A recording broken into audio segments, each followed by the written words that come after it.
Buenas tardes a todos. El día de hoy tenemos la charla de Semiramis. Vamos a dar una pequeña semblanza de ella. Ella es egresada de la Escuela Superior de Física y Matemáticas por el Instituto Politécnico Nacional. Estudió la ingeniería en matemáticas. Trabajó en una consultora extranjera donde se enfocaban en el desarrollo de modelos para el sector financiero. Tiene interés en las iniciativas de ciencia de datos con perspectiva de género y actualmente se encuentra estudiando la maestría en cómputo estadístico en el CIMAC Monterrey. Ella nos va a hablar de estimación de gastos familiares a partir de encuestas de presupuestos familiares. Adelante, familiares.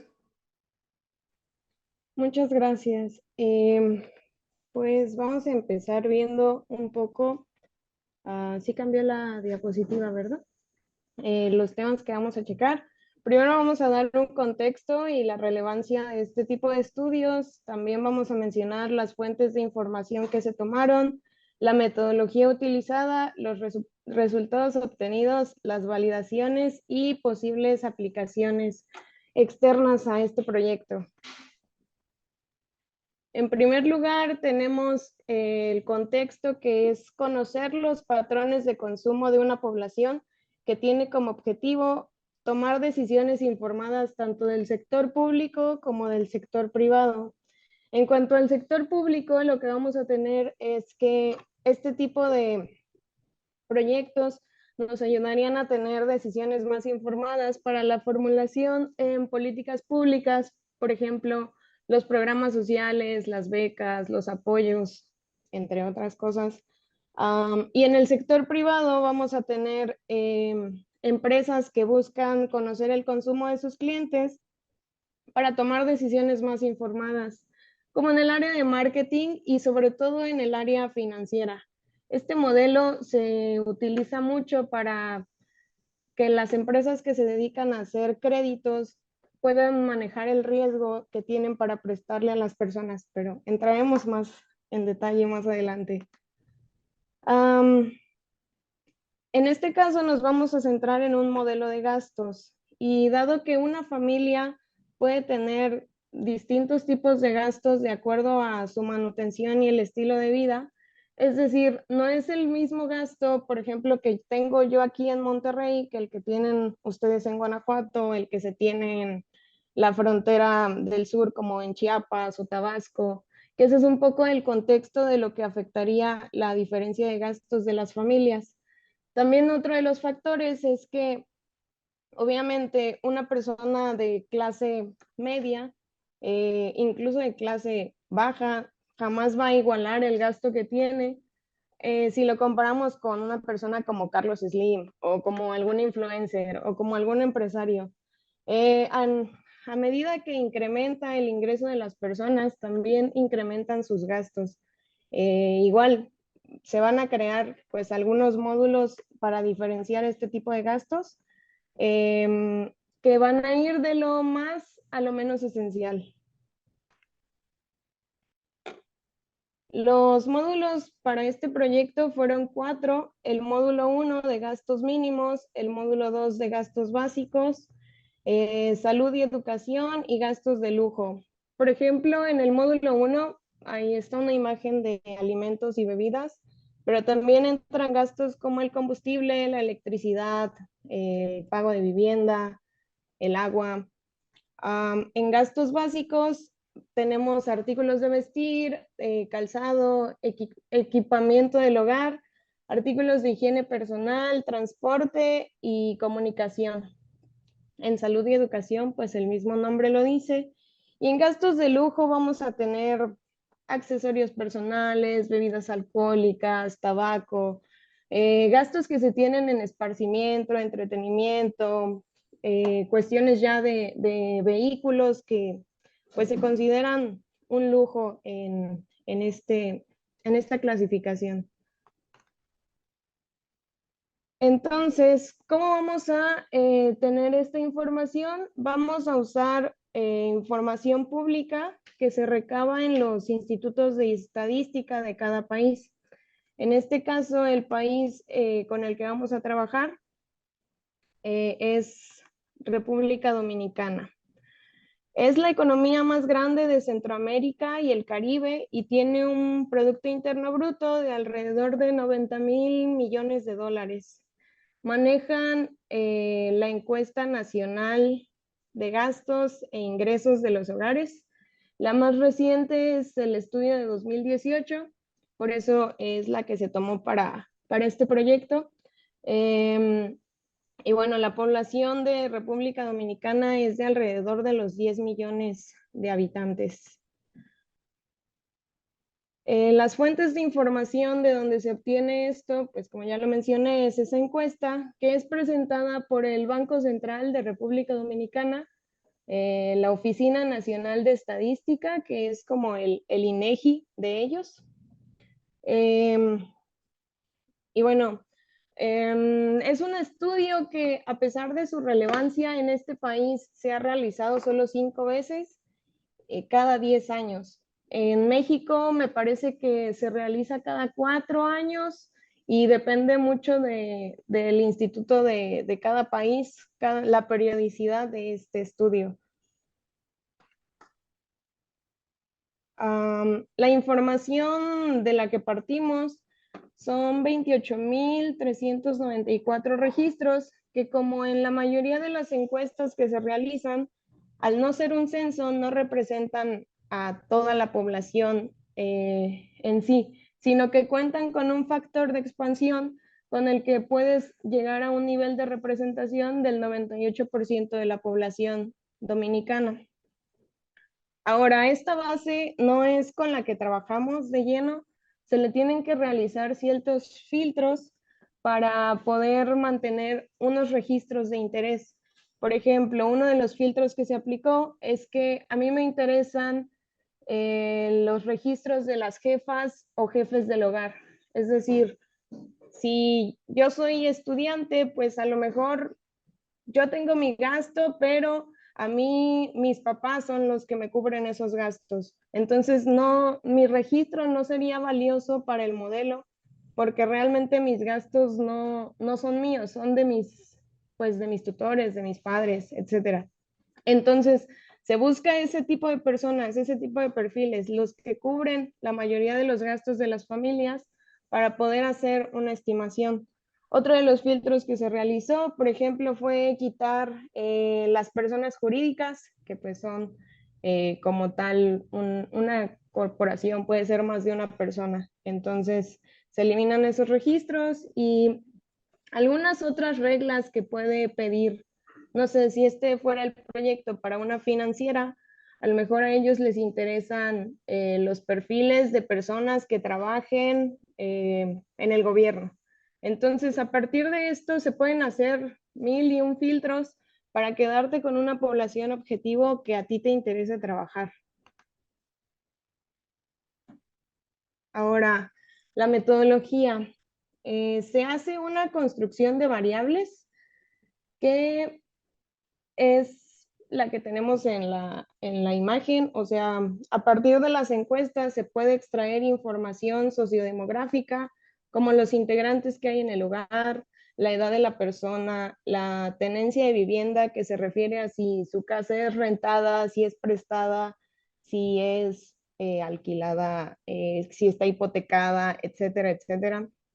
El estado civil, la provincia, que es el equivalente a el, el estado como los estados aquí en México, en República Dominicana son provincias, el nivel educativo, el tipo de empleo de la persona, y a partir de eso se pueden construir las variables independientes.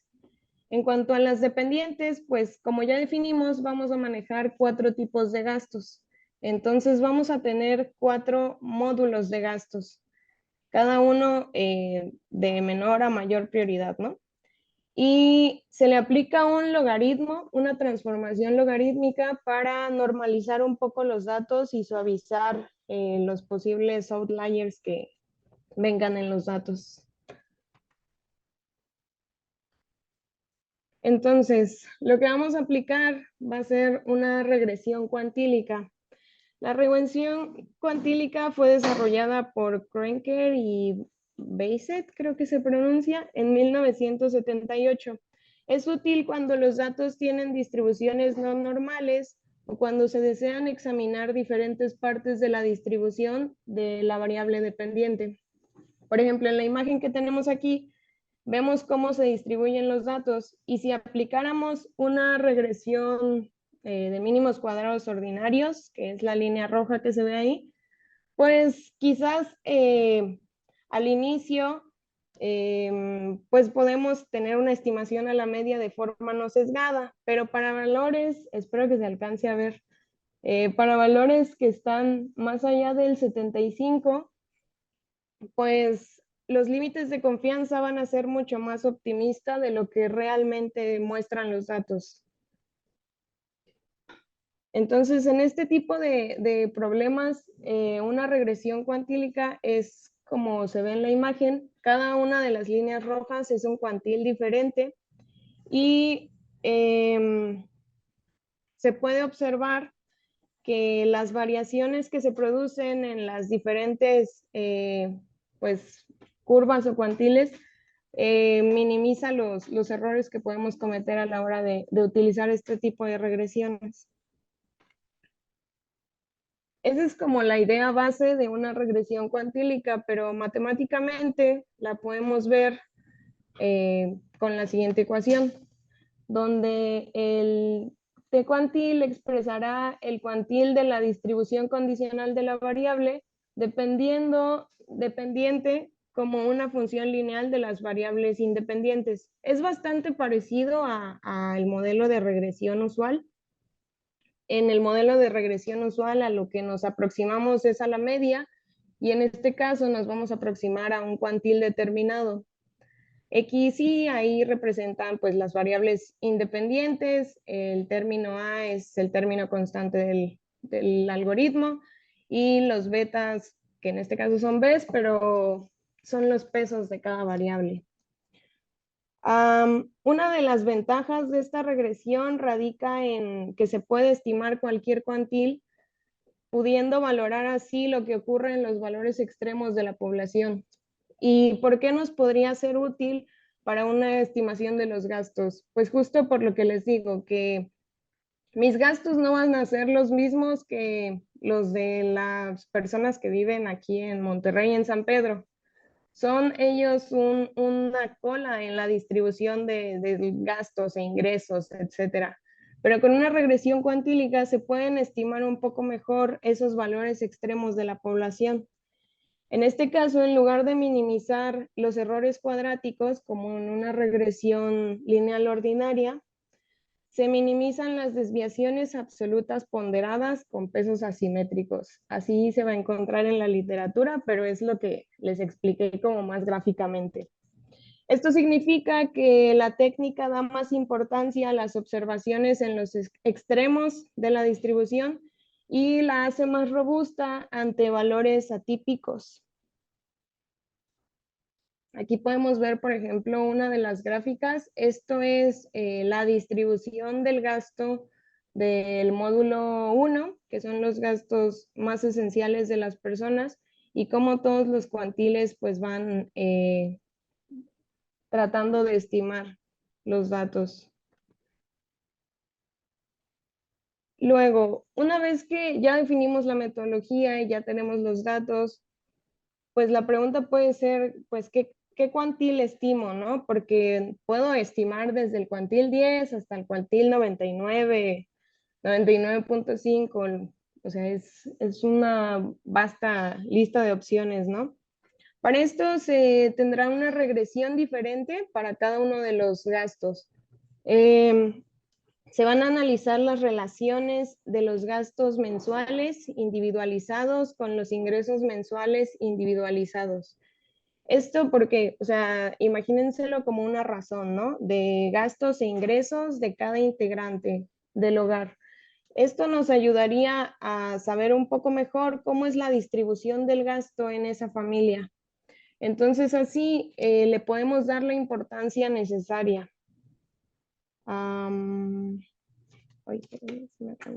Bueno, aquí lo que vamos a escoger es para cada módulo el gasto va a ir disminuyendo.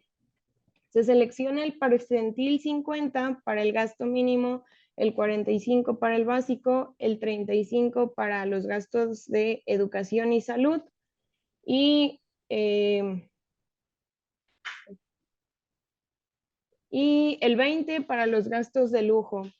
Esta selección proporciona una representación más equilibrada de los diferentes tipos de gastos en base a la distribución total de los gastos que tiene la población, teniendo en cuenta la sensibilidad que tienen a los ingresos, es decir, los gastos de lujo, hay familias que los van a tener en cero, porque no se pueden permitir tener gastos en entretenimiento, fiestas, etcétera. Entonces, es ahí donde esos representan una menor proporción de los gastos que tienen las familias en general. Y pasando a los resultados de la regresión, como aplicamos un logaritmo natural, no lo mencioné, pero en realidad lo que se hace es aplicar el logaritmo natural de la variable más 1 para evitar caer en incontinuidades, etcétera. Y pues aplicamos pues la inversa, la transformación inversa. Entonces, para obtener el módulo 1, las variables que entraron al modelo, en todos los modelos van a entrar los ingresos, porque como les digo, la relación entre el ingreso que tiene una familia versus el gasto es una correlación muy alta. Pero ahí también va a entrar los integrantes del hogar, la edad de la persona, el tipo de tenencia y vivienda, el estado civil y la provincia. Y así para los otros módulos. No van a entrar las mismas variables en todos los módulos, pueden variar dependiendo de sus estadísticos como el p-value, el t-value, que nos arrojan las regresiones. Pero pues estos son los resultados y no se confundan con la parte de contribución, esos no son los coeficientes. Para obtener la contribución les estoy mostrando el porcentaje de la desviación estándar. Un poco de lo que se hace también en PCA es como para demostrar qué tanto peso tiene cada variable en el modelo. Y pues bueno, estos son los del módulo 3 y módulo 4, pero la interpretación es la misma. Solo voy a poner el ejemplo de la primera tabla porque si no la presentación se iba a llenar de tablas e igual no tenía mucho sentido, pero este sería como se ve realmente la regresión, donde esos son los coeficientes, el intercepto, y no lo mencioné, pero se aplica una transformación de las variables, por ejemplo, con los integrantes del hogar, con una metodología que se llama piecewise. Es para tratar de reducir, o más bien, llevar una variable continua a categórica. Por eso las que tienen un PW significa piecewise. La parte de provincia que está 3 veces, quiere decir que esa variable se dividió en tres subgrupos diferentes, porque tenemos alrededor de 33 provincias también, me parece, en República Dominicana. Entonces, manejar una variable de 33 categorías no tenía mucho sentido y se decidió que se agruparan por la actividad económica de la región. Entonces, por eso se armaron esos 3 grupos. En estado conyugal, lo que pasó fue que el comportamiento, por ejemplo, que observamos en las personas solteras es muy similar al que tienen las personas divorciadas. Entonces, se ponen en un mismo grupo y eso reduce las variables y además nos ayuda a que el coeficiente sea más significativo. Porque imagínense que nosotros metemos la variable provincia y la repartimos en 33 categorías, que son las 33 provincias. O sea, van a tener un nivel de significancia, un coeficiente tan mínimo que no va a tener mucho sentido tener unas categorías así. Por eso se aplican esas transformaciones a las variables. Y bueno, así pasa con los demás modelos. Y al final, para validar estos resultados, lo que se opta en primera es usar una validación OROP sample, que es la selección de muestras en el mismo periodo y en el mismo universo. En este caso se hace una división 80-20 para probar tanto en una muestra de aprendizaje como en una muestra de validación, y se lleva a cabo el desarrollo del modelo, obteniendo así pues las validaciones que les muestro aquí. Como estamos trabajando con una regresión cuantílica, no podemos usar un estadístico como el R cuadrada, y en este caso se optó por usar el coeficiente de correlación de Gini, que nos va a analizar la bondad de ajuste de predicción que presenta el modelo. Y esa es la evaluación de cada uno de los módulos. A partir de un 60% vamos a tener un modelo aceptable, incluso bueno. Los gastos mínimos y básicos sin problema cubren esos criterios. Y lo que pasa en gastos de salud y de educación es justo lo que mencionaba anteriormente. Hay familias que esos módulos los tienen en ceros, no tienen registrado gastos en salud y educación o en gastos de lujo.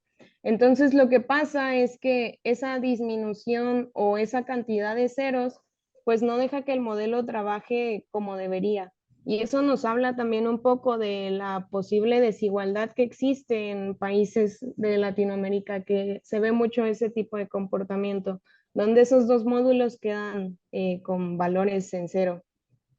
Y bueno, también lo que pasa es que para construir estos 4 módulos, por ejemplo, en gastos mínimos se extraen de las encuestas varios montos, o sea, los alimentos, el agua, la electricidad, etcétera.